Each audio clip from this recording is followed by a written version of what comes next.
Encore une fois, nous demandons à nos contradicteurs de bien écouter, car nous ne sommes pas des va-t-en-guerre et personne n'a défendu ici la guerre. You can't reason with a tiger when your head is in his mouth. Traduction, on ne peut raisonner avec un tigre quand on a la tête dans sa gueule. Face au JNIM, à l'EGS ou au FLA, qu'attend-on de nous? Au Mali, l'on a eu les assises nationales, le dialogue national inclusif et le dialogue intermalien. N'avons-nous pas dialogué? Le dialogue a été envisagé, tenté, mais tant que ceux qui prennent les armes ne craignent aucune conséquence à la violation de leurs paroles, cette paix ne peut durer. Si cette expérience ne suffisait pas, interrogeons l'humanité entière. L'échec de l'accord de Munich l'a tragiquement prouvé. Près de 60 millions de morts. Transiger n'amène pas une paix durable. Il a fallu une force armée pour briser Hitler, balayer les illusions et fonder la paix sur les procès de Nuremberg. Honorables membres du jury, nos contradicteurs accordent un pouvoir au dialogue que même les Nations Unies ne le reconnaissent pas. Car lorsqu'il s'agit de paix durable, l'ONU ne se contente plus de parler, elle déploie sa force armée. Nos contradicteurs ont cité l'accord de Ouagadougou. Après cet accord, l'ONU a adopté la résolution 2100 et selon le chapitre 7, déployé plus de 11 000 casques bleus. Pour répondre à leur première question, regardons la fin de la Seconde Guerre mondiale. Un nouvel ordre international a été bâti. La CIJ pour trancher selon le droit, les institutions de Bretton Woods pour la stabilité économique et l'UNESCO pour la coopération entre les peuples. La force a permis à ces institutions de s'ériger et c'est son nombre qui les maintient malgré les critiques. La paix est maintenue par un équilibre de la puissance militaire, non par un accord moral universel. Tels sont les mots de Kenneth Waltz. Je vous remercie. Chers contradicteurs, l'International Crisis Group, imminente organisation non gouvernementale, dans son rapport Le Mali, la paix venue d'en bas, publié le 14 décembre 2015, révèle des faits marquants. En effet, en octobre 2015, des pourparlers directs entre les coalitions des mouvements des groupes armés et des plateformes pro-gouvernementales ont permis une réelle détente des tensions. Mesdames et messieurs, chers membres du jury, ces pactes locaux, autrement dit dialogue, viennent ainsi compléter des opérations militaires qui jusque là demeuraient mitigées, en traitant des enjeux politiques et des services sociaux délaissés par la seule force des armes. Mesdames et messieurs, voilà la démonstration empirique qu'un dialogue enraciné dans les dynamiques sociales peut résoudre des différends que seule la force des armes ne pourrait le faire de manière abyssale. Et des preuves comme ça, il y en a beaucoup. Pour preuve, la Charte nationale pour la paix et la consolidation fut adoptée en août 2025 par le Conseil national de la transition auprès des autorités coutumières, comme les chefs religieux, les groupements de femmes, des jeunes partis, etc. De plus, une agence nationale pour la consolidation de la paix vit le jour en juin 2025 pour traiter ses orientations en actions concrètes. C'est vrai, le dialogue ne résout pas tout. Mais le dialogue n'a jamais appauvri un pays. Le dialogue n'a jamais massacré un village. Le dialogue ne transforme pas un jeune en martyr, malgré lui. Voyons. C'est la force des armes qui fait taire les causes. Mais c'est la force du dialogue qui fait taire les fusils. Maintenant, chers contradicteurs, nous vous mettons au défi de nous en donner à votre tour, ou une solution purement militaire, sans dialogue inclusif ni volet politique, ait réellement contribué à une paix durable de plus de 10 ans. Je vous remercie. Chers contradicteurs, nous n'avons jamais affirmé que la force des armes seule suffisait. Nous plaidons qu'elle est prépondérante. Charmant auditoire, chers membres du jury, nos contradicteurs affirment que la paix durable dépend plus du dialogue que de la force des armes. Cette thèse prend pour origine ce qui n'est qu'en réalité qu'une conséquence. Pour qu'un dialogue puisse s'installer, il faut la sécurité. Sans sécurité, il n'y a ni diplomate, ni négociateur, ni corridor humanitaire. Regardons les faits. Au Mali, au premier semestre 2025, 87% des obstacles humanitaires venaient des hostilités. À Thessalite, des convois armés sauvent des vies. Pensez-vous réellement que de belles paroles apportent des vies? Si le dialogue suffisait réellement, pourquoi les négociateurs eux-mêmes ne lui font-ils pas confiance? Le projet PAX d'Andingbourg a analysé plus de 2250 accords. 80% des apports jugés durables intègrent le désarmement et la force des armes. L'accord d'Alger de 2015 lui-même prévoyait des patrouilles mixtes. Comme nous le rapportait Africa 24 il y a 4 ans, malgré la baisse des conflits, l'insécurité persiste, montrant que le dialogue seul ne suffit pas. Le recours à une force unifiée demeure nécessaire pour une paix durable. Par ailleurs, selon le Peace Research Institute Oslo, 50% des accords reposant sur une seule diplomatie échouent dans les 5 ans faute de force coercitive. Nos charmants contradicteurs croient que les mots suffisent. Thomas Hobbes les répondait déjà dans le Léviathan 1651. Les conventions sans le glaive ne sont que des mots. Je vous remercie. Honorables membres du jury, chers contradicteurs, la victoire militaire crée une soumission, pas une adhésion arbitraire. Nos chers contradicteurs crient haro sur le baudet sur les différents accords, mais un échec partiel du dialogue n'est pas un argument pour l'abandonner, c'est un argument pour mieux le structurer. D'ailleurs, l'International Crisis Group, dans son rapport intitulé Revenir au dialogue, publié en février 2024, révèle pourquoi ces acquis n'ont pas suffi à en créer une paix durable. Les pourparlers inclusifs prévus dans les textes n'ont pas été ouverts dans les délais. Le comité de suivi et d'évaluation de l'accord, censé réunir chaque mois les parties et les médiateurs internationaux, ne s'est plus réuni après octobre 2013. La leçon n'est donc pas que le dialogue a échoué, mais que son abandon progressif, le retour à des contacts informels hors cadre légal, a réouvert la voie à l'instabilité. Chers contradicteurs, l'argument de la dissuasion par la force armée, on l'entend. La dissuasion est effectivement un moyen de sécurisation, pas une solution de paix. Une force armée peut circonscrire à une agression immédiate dans un cadre spatio-temporel. Par contre, elle ne construit jamais à elle seule une paix. Seul un dialogue inclusif permet un vivre ensemble durable. Chers contradicteurs, personne ne défend l'abandon de toute capacité de sécurité. La question posée est celle de la durabilité et de la priorité, non de l'exclusivité. Une force de sécurité peut coexister avec un processus de dialogue actif. C'est d'ailleurs le modèle de la plupart des sorties de conflits réussis où le désarmement est venu après un accord politique, pas avant. La force armée sans horizon politique n'a produit au Mali qu'une propagation de conflits vers le sud. Il dira que ce dialogue serait exploité par des groupes armés qui joueront au dilatoire pour se réarmer et se renforcer.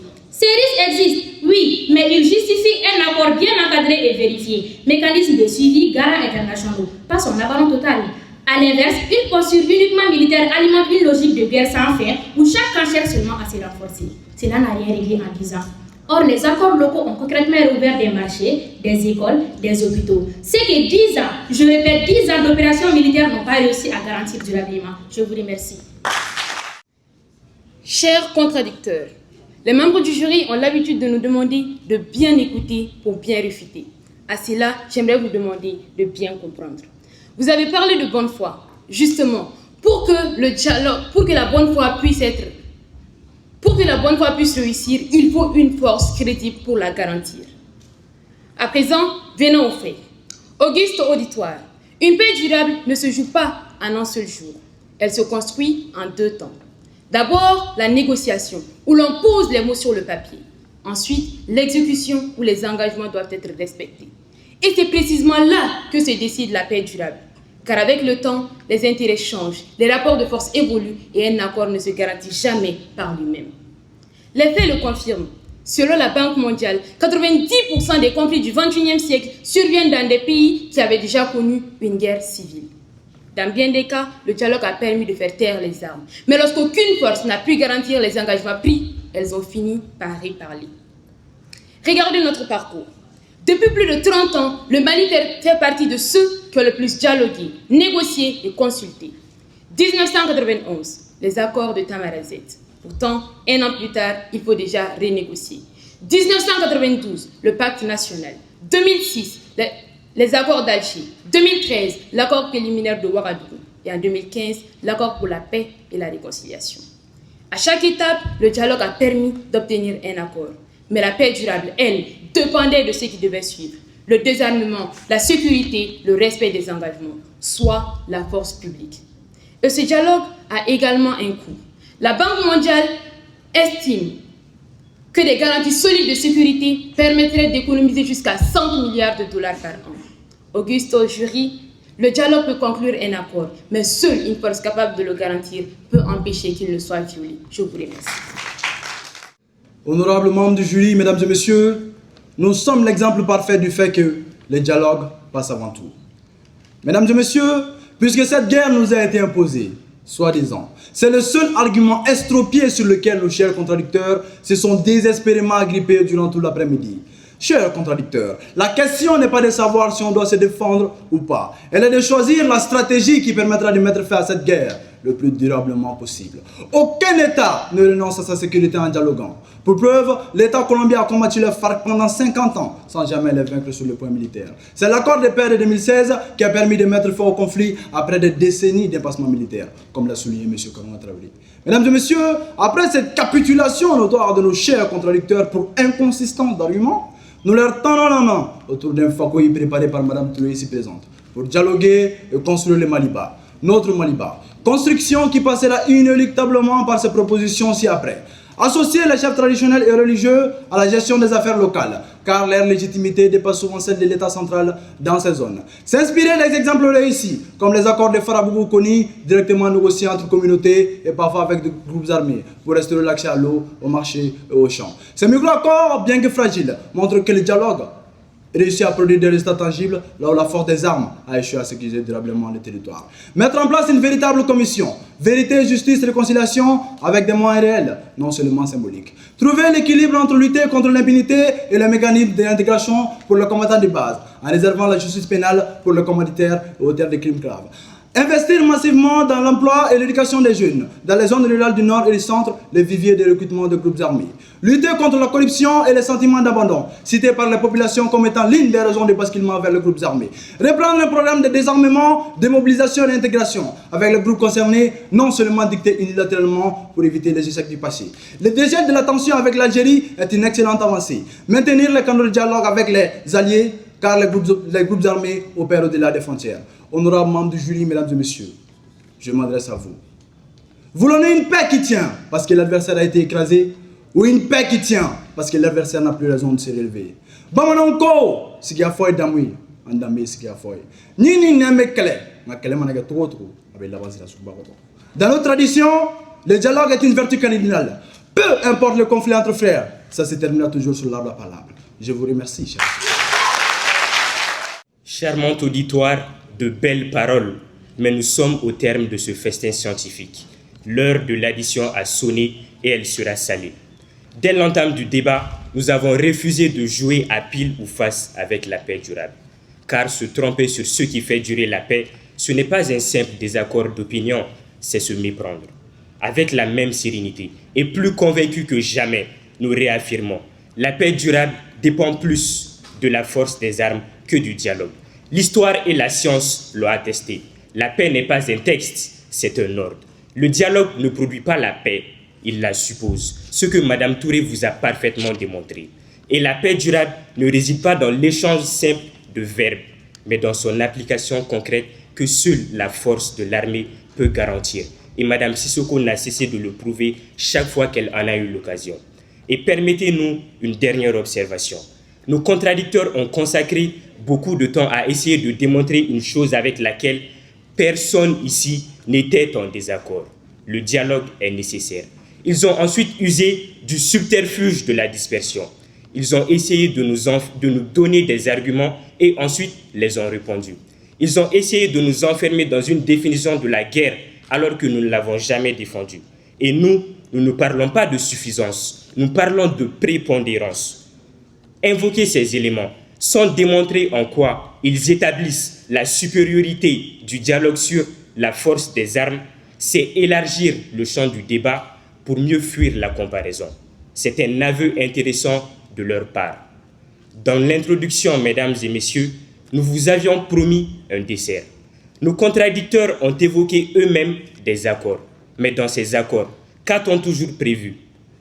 Des réformes sur la sécurité, des mécanismes de sécurité et même parfois des opérations de maintien de la paix. Ils vous ont démontré eux-mêmes que les négociateurs ne faisaient jamais confiance au simple dialogue, car la force des armes est la vraie garantie de la paix durable. Mesdames et messieurs, donnons au dialogue sa vraie place. Il peut ouvrir la paix. Les institutions vont l'organiser.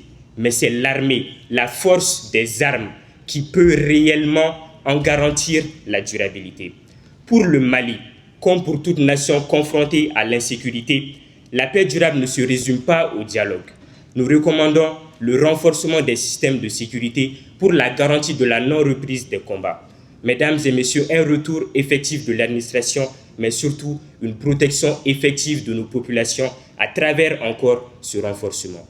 Végès nous disait déjà « civis pacem para bellum ». Si tu veux la paix, eh bien, prépare la guerre. Je vous remercie. Pour ce qui est du second match, une équipe a obtenu une note de 18,62 sur 20 et l'autre a obtenu une note de 18,37 sur 20. Pour le second match, l'équipe vainqueur est